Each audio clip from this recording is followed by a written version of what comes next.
they are linked, because supervision is not just a work-oriented reflecting on how am I doing in my professional aspect, but it's always in the light of faith. You know, how is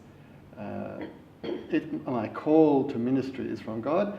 Am I living out that call, or am I being diverted or misshapen in some way that I'm not aware of? So supervision can help keep reflecting on what is our call from God in this ministry.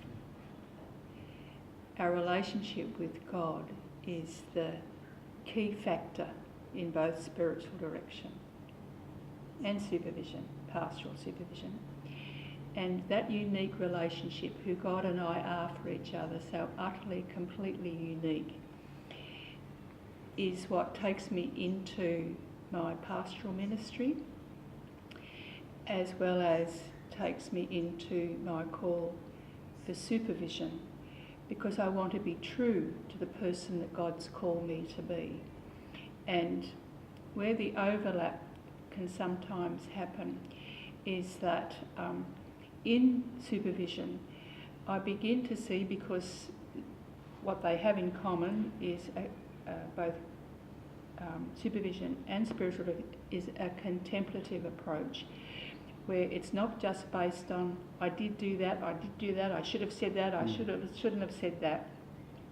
That behaviourist approach, we say, now let's just look at what that behaviour might be telling me. Because Jesus says over and over, don't judge, don't judge, don't judge.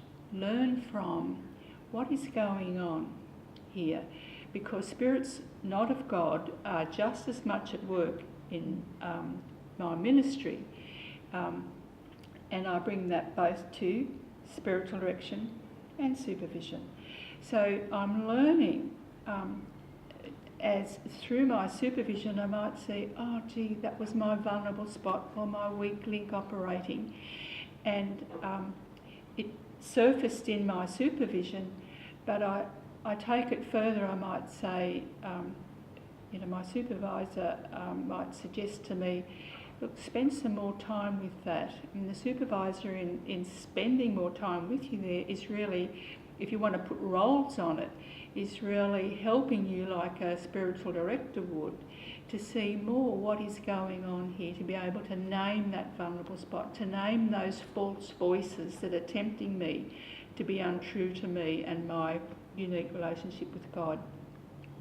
So while there's overlap, the focus of, obviously, of my ministry is, or my supervision is my ministry. The focus of my spiritual direction is specifically my unique relationship with God, who God and I are for each other, and that will flow over into all my relationships, whether they're in my ministry, in my family, and so on.